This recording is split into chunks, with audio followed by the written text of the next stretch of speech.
and pay off the debt. When the estate is debt-free, he can then disperse it to the beneficiaries, the three sons. So instead of getting $1 million each, they get $500,000 each, because now it's debt-free, and that's what remains as the net profit and proceeds after extinguishment of the liabilities. It's the same thing. So there's a vast amount of equity that's created on every one of the estates that exist on this planet. This is what the system was created to do, to create that entire private equity off-book monetary system so that they could build our prison, build the secret space program, build everything that we see here today. But if we all begin to claim that equity, and we can only state a claim if we're not a bankrupt. So you have to sever, rescind, and terminate, revoke all the signatures, all the attachments, everything that attached you as the bonded surety, and do it in a proper way with proper notice and proper public record as well as private record.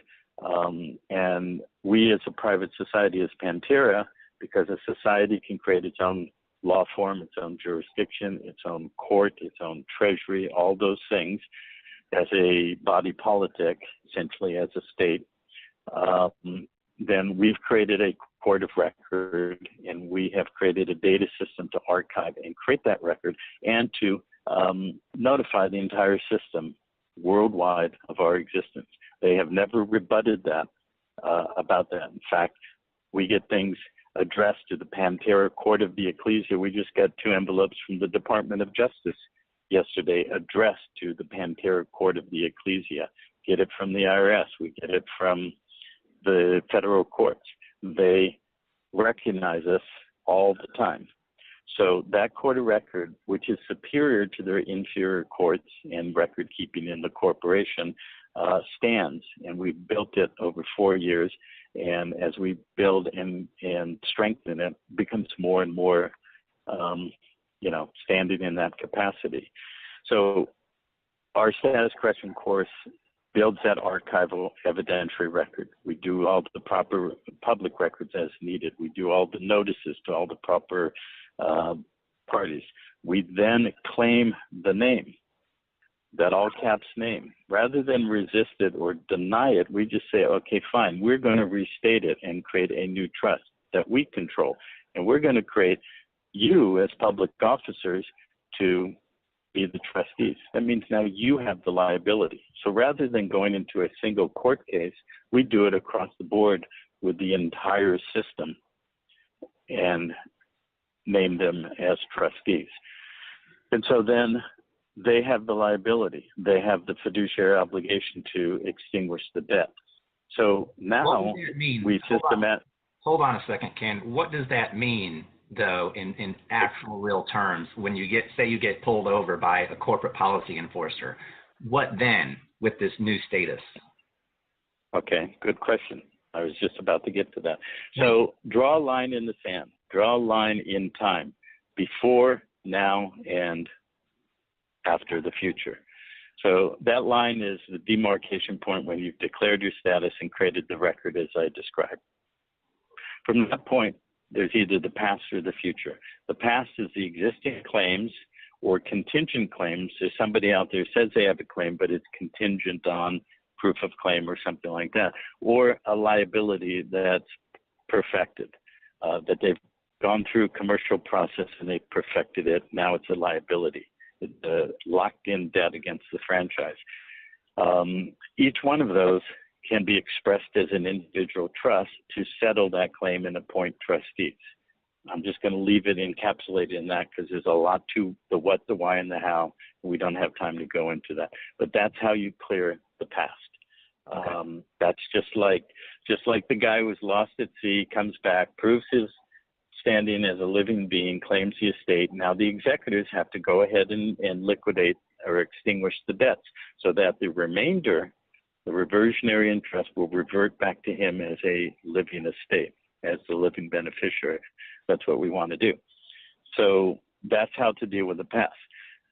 To your question, now somebody comes along as a code enforcement officer, which means that he wants to now write new paper because he thinks that he is an authorized agent for the executor as the state that controls the estate that can now create monetized paper as debt in the name of the legal fiction, the franchise. And he's just going to do what he does, whether it's a TSA officer, whether it's a traffic cop or a court or the IRS. They're all doing the same thing. They're creating new public funds. If you look at the history going to 1933, when this was all locked in place, it changed from a law form to a public policy form. You have the Institute of Public Policy in Georgetown, Washington, D.C. Public policy. That's not law. It's just the policy of maintaining the public, which, as I said earlier, is the civitas, the civil body, the landless peasants, the serfs who have no standing on the land. If you have no land, you have no law, because common law is based on landhold. The capacity to elect, be an elector, is based on being on the land. So if you're a landless serf, you have none of that.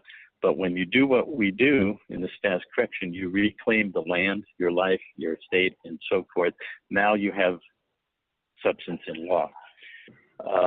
But you have to also understand that every instrument created, like say you get pulled over, you get a ticket written. They're trying to board the estate or board the vessel and write new paper against the underlying value of the estate. Yeah. All accounting in the system is a zero-sum ledger.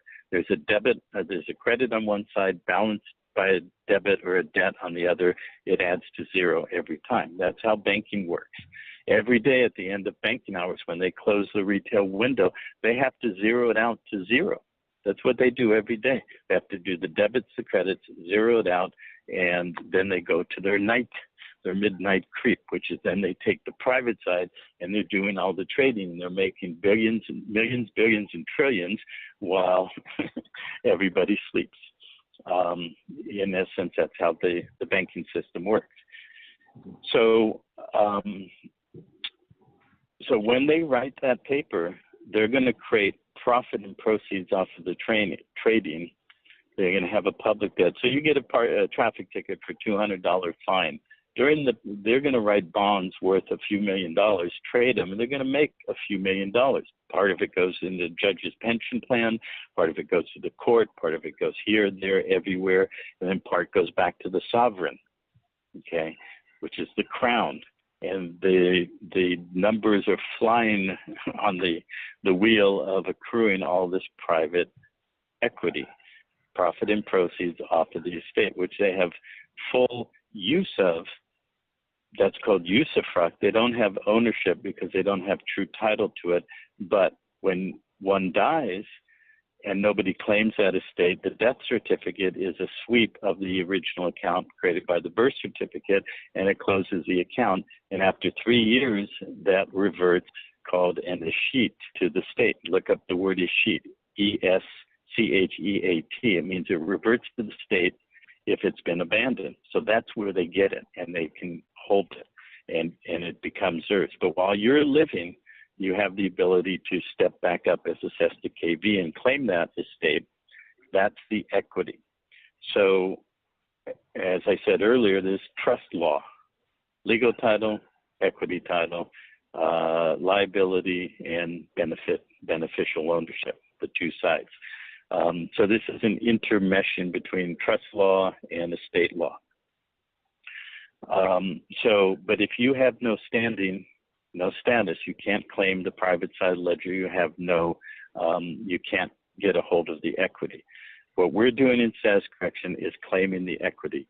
And when you're attached as a bonded surety to the public side, to the debtor franchise facility, all codes and statutes apply, because the word code is the root of the word codicil, C-O-D-I-C-I-L. And a codicil is an attachment or an addition to a will, and a will directs what? An estate. So every time we act as impaired status, the bonded surety, every code that we get papered on, write a ticket or whatever, is a codicil to the will. And then it creates new bonded paper against the will or the estate. So now, though, when a new code enforcement officer tries to write new paper, he has no authority to do it because we removed the status of the executor from the state. And so now they are acting above their authority within the codified system because they have no authority to add codicils to the estate. And so what do we do with that? Instead of resist it, instead of reject it, instead of like lowering ourselves back to the battlefield of commerce in which there's only honor or dishonor, we act in equity, because in equity, there are very simple controlling maxims. There are 20 maxims in equity, primary ones, as opposed to 100 million codes in this country. So the question is, do you want to be attached to and controlled by 100 million codes and statutes, or would you like to direct your life based on 20 maxims? And when you read the maxims of equity and you really embody them and understand them, they are the same as the kind of life and world that we would like to have for ourselves and our children and for this world as a whole. They're very simple. They're balanced. They're fair. They're equitable. And equity recognizes what's fair and balanced in all things. The thing is, we have been locked out of equity. We have been locked out of that because we're only on the public side. What we're doing as a collective body by individually going through status correction is we're substantiating equity, fair and balanced law in an equitable jurisprudence that directs and controls our lives. So, for example, two important of those maxims define our relationship to commerce. The first one is equity will not perfect an imperfect gift. So what does that mean? Well, think about that they control the estates. We actually can't get access to the estate, but we can get beneficial directorship to it in the current world system. Every time a code enforcement player writes a piece of paper, it's a gift. They're creating a deed in trust. Remember, it's always creates a trust. Who's the legal title holder is the trustee? Who's the beneficiary? Beneficiary holds the equity. The legal title holder holds the liability. As you know, they want us to be the trustee and pay the debt as the liability.